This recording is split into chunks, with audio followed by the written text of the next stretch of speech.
آقا اینجا زندان قزلساره، واحد یک، سالن 7. الان مردم دارن زندگیشونو میکنن، مردم دارن با زن و بچه‌شون زندگی میکنن، حرف میزنن، گرفتارن، هفته 10 نفر 20 نفر فقط اینجا میبرن میکشن. الان هم حفاظت ریخته رو سرمون، نمیذاره زندگیمونو کنیم.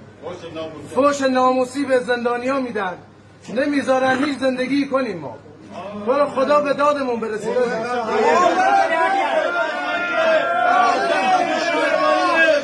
برسید به دادمون، برسید به دادمون.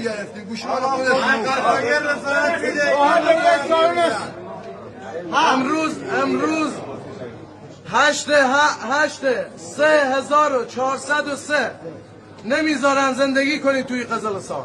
یا میخوان بکشنمون یا میخوان آسایشمون رو بگیرن.